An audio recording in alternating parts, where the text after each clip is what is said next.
Alrighty, well folks, thank you very much for coming along to the launch of ACT's Law and Order policy for the 2023 campaign. I've just been inside Ash's Dairy here talking to Bart, who's a good example of one of the great New Zealanders, people who work long hours for low pay and do so increasingly in fear of violence. We think of New Zealand as a place that is great to bring up kids. We don't think about it as a place that is unsafe to run a dairy. And yet these guys, just a few months ago in April, had $50,000 of damage done in a ram raid. Their insurance has doubled, and they now fear that the next time the person will come in, perhaps more violently, perhaps armed, perhaps to do more damage. They've had fog cannons installed, but they know that they may not be able to operate them in time to actually protect them. I asked them, have you thought about locking your door and letting people in one by one? They said the commercial reality is we must let people freely enter our dairy in order to make money. These are some of the greatest New Zealanders, people working these long hours for long pay, increasingly in fear, and they deserve better justice. That's why ACT is announcing a suite of policy measures which have one thing in common. Each of them are designed to swing the pendulum of justice back towards the interests of victims like Bart and away from the offenders who have been the centre point of sympathy in our justice system for the last 6 years. Bart tells me that after 6 months, he barely hears from the police. The offenders weren't caught and there hasn't been a proper resolution of his ram raid. I can tell you as a local MP in the Ipsum electorate and as a party leader that has visited victims of crime up and down this country, sadly that is not unusual, that there's little resolution, there's little follow-up. They're left to pay higher insurance bills, pick up the pieces and keep doing business to make money no matter what the dangers and risks may be. ACT policies are comprehensive. They start with an increase in the prison population capacity and an instruction to judges through the Sentencing Act that more people should be sent to jail for the level of crime we currently have. They put 17-year-olds back into the adult court system because the Police Association were right when they said that people would continue to offend up to their 18th birthday, where previously they had continued to offend up to their 17th birthday. We believe that there should be a youth wing of corrections. Instead of Oranga Tamariki, youth offenders between 14 and 17 should be sent to a secure facility run by corrections, separate from adult prisoners, so that youth aid police can say, you know what, if you keep offending like this, you'll be taken to a place where you won't have your phone, you won't have any friends, you won't have any fun, you won't even have Kentucky Fried Chicken, as some Oranga Tamariki inmates have been bought off with, and it won't be easy to escape.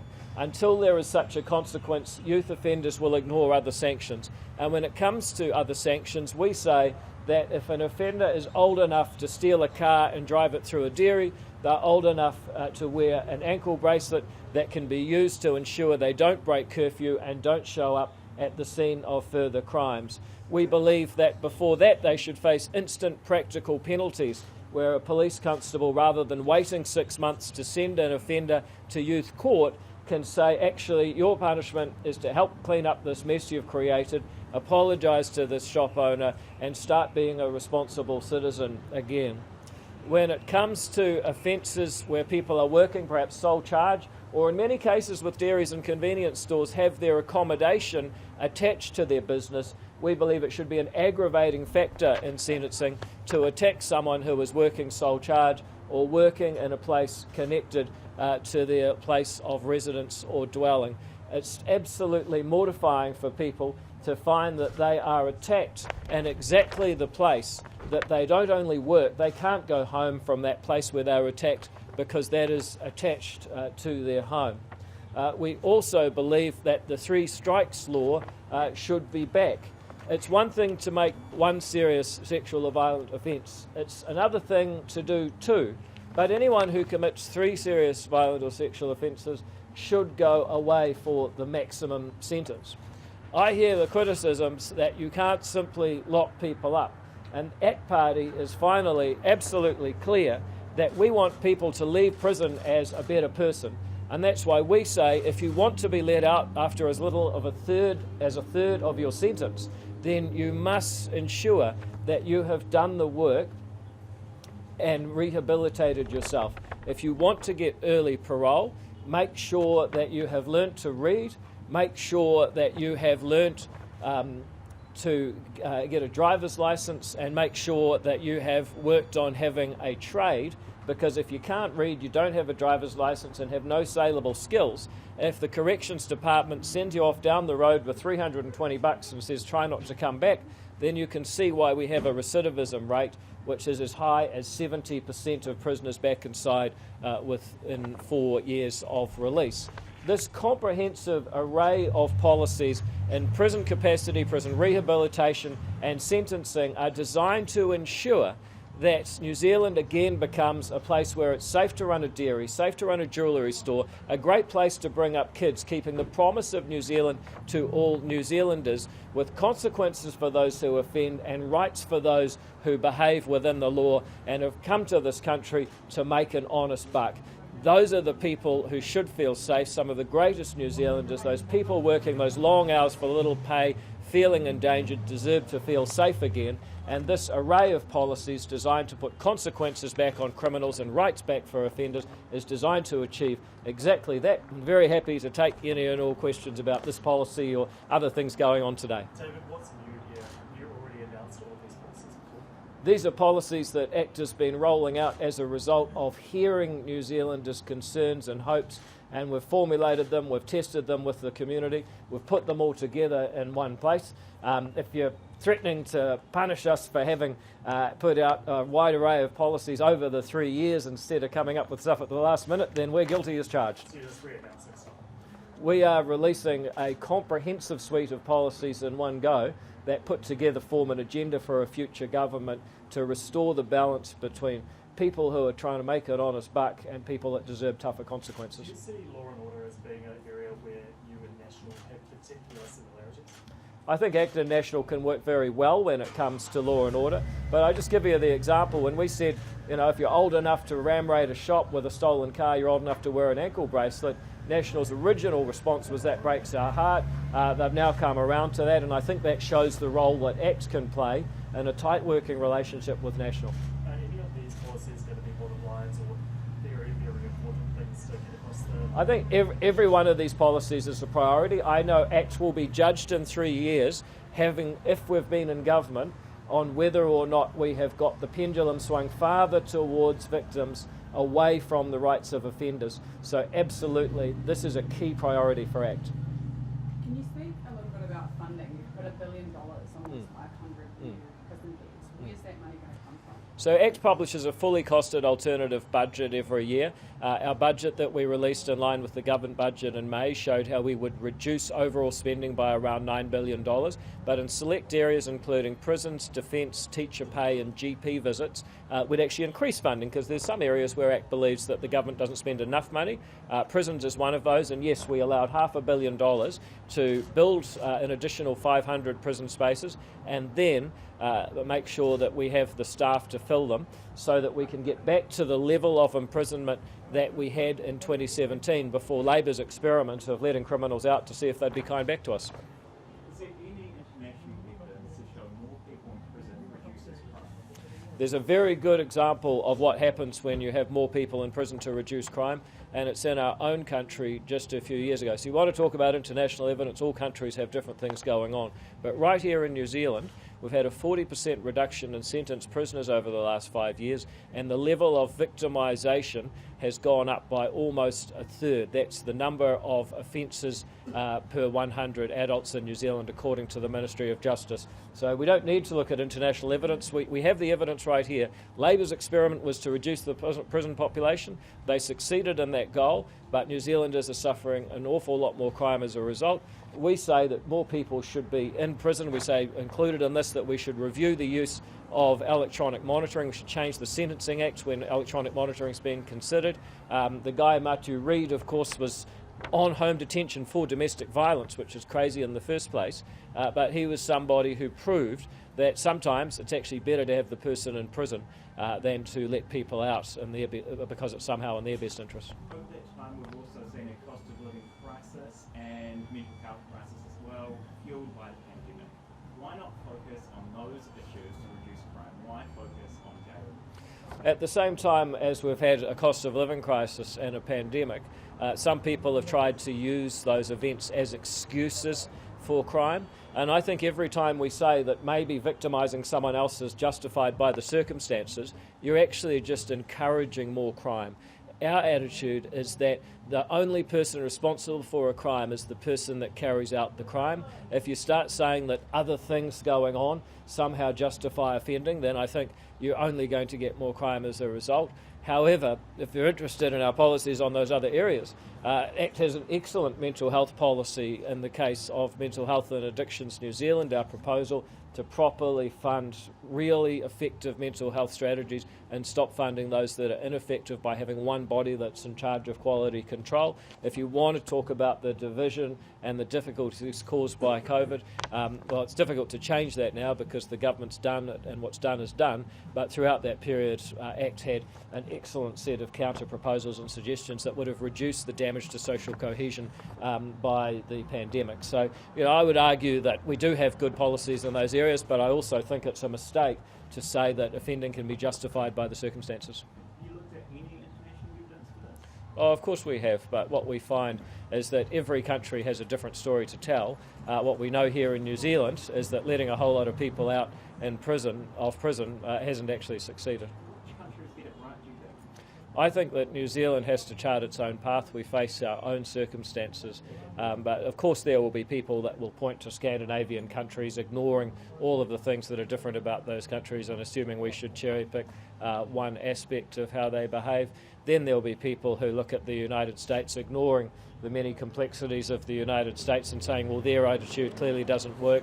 And then there'll be people that will analyse the differences between states within the United States and find that there's differences there too. So, you could, of course, find examples around the world that were for or against your case.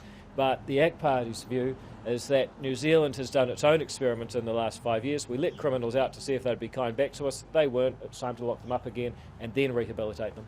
Yeah, so on rehabilitation, we want to lock up more prisoners, but what does that rehabilitation look like? You're saying a truly rehabilitative prison system. What does that look like in Hungary? Literacy is key. At present, we have people, wonderful volunteers from the Howard League, for example, who go into some prisons and help prisoners learn to read and get a driver's license. It's one of the most powerful things that you can possibly do. What I hear back from them is that it kind of depends on the prison, depends on their attitudes. Our goal of changing the conditions around parole such that you must be rehabilitated in order to get early parole. I mean, you still get out at the end of your sentence anyway, but if you want early release, learn to read, get a driver's license and get started on a trade, if you can show that you've made that progress, then suddenly you change the whole culture of prisons towards prisons being places of self-improvement, being primary schools of basic literacy and life skills instead of universities of crime. That would be a really quick turnaround from what it currently is. The academics point to prison as a breeding ground for more crime, where they make more gang connections, get out of prison, and then go straight back in. What do you say to that? Well, I think there's a false choice. Either let people out and not have any prisons and see what happens. We've got a taste of that. Or have prisons that are truly rehabilitative. It can't be no prison or prisons that make things worse. We've got to find a way to make prisons rehabilitative. So to Party Māori, they say prison abolition is the way. What's your response to that? Well, I suspect that if they were the victims of a crime, they might say, no, I think that person should be locked up. I don't think Te Pāti Māori are being serious about this. Te Pāti Māori frequently claim to represent Māori, which is a false claim, incidentally. But what I find about Te Pāti Māori is that they're not very good on the evidence. The evidence is that it's Māori who are most often the victims of crime, and I don't know if they've properly thought through what it would mean for the offenders who victimised all those Māori victims to face no consequences and not be concerned about getting locked up. So you don't think Te Pāti Māori has Māori's best interests at the forefront? I don't think they've got anyone's best interests at heart, to be quite honest. Yeah. Can I talk about the economy really quickly? Yeah, of course you can. With the preview this week, have you had a chance to look at what ACT policies you might have to can Yeah, we're still working on our alternative budget. We've got a responsibility to show how the budget can balance. Right now we've got a bit of work to do on that, as does everybody who's taking this seriously. Does Labor have the numbers right? No, look, Labor have not increased spending for health or law and order to keep up with inflation and population growth. They're going to have to raid the contingency fund just to do ordinary increases in health and law and order that will come with population growth. Their numbers are dishonest. Even the way that they have pitched it, the numbers don't add up. They haven't put enough money in their budget to keep current levels of health spending adjusted for population and inflation. They are effectively reducing the amount of money per person in healthcare over the next 3 years, something they've often accused others of doing. They themselves are now doing, leaving a hand grenade for the next Minister of Finance. If it looks like no government spending on anything aside from the basics, what would that look like for the country? Well, I think New Zealand needs to look at the massive growth in the Wellington bureaucracy. The Ministry of Business, Innovation and Employment has gone up 64% in its employees, but no business person says it's got easier to do business in the last 5 years. So what are all those people doing? Probably making it harder to do business with more red tape and bureaucracy. If you were to get rid of a couple of thousand people from MB, I suspect it would be easier to do business rather than harder, and actually you'd save several $100 million right there. So there's no shortage of examples. Ministry of Education is a classic example. Ministry of Education has nearly doubled in size from around 2,500 to a bit over 4,000 now. And yet you talk to principals, they don't say it's got easier to run a school and we're not getting more kids attending or better education results. So all of these things I think are important. Needing to rely on the contingency funds instead of an operating allowance, does that show how bad the books are that Grant Robertson having to go that far? Look, I think Grant Robertson really is fudging it. He's saying here's your health and law and order spending, but we're going to have to raid the piggy bank just to do business as usual. Now that's not an honest way to do the accounting in my view. Grant Robertson lobbied the future operating allowances a couple of weeks ago as part of the savings process. If he hadn't done that, would he have to be relying on the contingency funds in the future? Well, he's going to have to rely on the contingency fund. I think he lowered it by $500 million. He's about 880 million over what the operating allowance allows this first year, and around about 1.8 billion in total. So even if it wasn't for that $500 million reduction in operating allowance, he would still need to raid the contingency fund to continue law and order and health spending in line with population and inflation. So the answer is yes. Even without that change to the operating fund, he'd still need to raid the contingency. Do you think he's done this just to cause trouble for the government? I think he's gone back to a Robert Muldoon approach of make the books look as good as you can until the election and deal with the fallout afterwards. I think that's irresponsible. Is he playing politics with public finances? Look, I think he's desperate, and he's prepared to play fast and loose with the country's books to make his own management look better, and that's not responsible. Ultimately, if you're the Minister of Finance, you've got a responsibility to the country. Do Kiwis need to be aware that we're heading into austerity? The money has run out. Grant Robertson's been on a spending binge for the last 6 years, borrowed 121 billion extra, and now there's nothing left, and we're going to have to tighten up. Regardless of who is in charge, it's going to be very, very tough. And I don't think that Grant Robertson is being honest enough. I think he's just hoping, like Muldoon used to, that he can get away with it for another 3 years, and that's not the kind of management that New Zealand deserves. I think the other thing about this pre-election fiscal update is there's no hope, there's no aspiration. It's just borrow a few billion more and paper over the cracks, worry about the long-term issues another time. I think New Zealand needs to be asking, how do we actually balance the books now and grow prosperity for the future? Because with an ageing population, with climate change, with mental health, with all of these challenges that we face, it's going to be much easier if we save money now, grow the economy and give ourselves more choices. But that's not what this particular budget or this approach to fudging this budget is delivering us. It's more a borrow and hope and make it someone else's problem in the future approach. The Seymour government and austerity government? Well, it won't be about us. It will be about the circumstances that we've inherited. You've got a government that has increased expenditure from around 80 billion a year to 139 billion a year in just 6 budgets. Now, they're getting close to doubling expenditure in 6 years. You can't do that sustainably. Somebody's going to have to put the anchors down and actually start making some economies. If you have 6 years of a finance minister who does less and less with more and more, then at some point you're going to need a government that figures out how to do more with less, and that's exactly what households and businesses are having to do up and down this country right now. It wouldn't be unwelcome for the government to show some responsibility too, because we ain't seen it for the last 6 years. Right. This morning said that a governing arrangement based just on confidence was not going to happen. Is he putting you in your post? No, I think he's probably accepting the reality that we're going to have to work together. It's not going to happen because we're both going to work together, and that's exactly the kind of arrangement that we seek. Do you doubt that kind of governing confidence arrangement will actually happen? Well, I've always doubted it will happen. If you listen carefully, I've always said our strong preference is a tight working relationship, and so is his.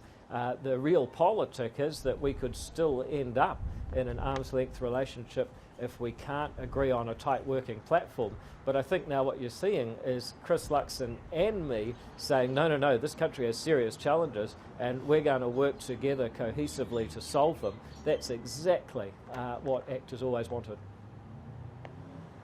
All right. Well, look, thank you very much, team. I appreciate you coming out, and thank you to all these folks. Thank you very much. Thank you. Thank you. All right. Cheers. Good.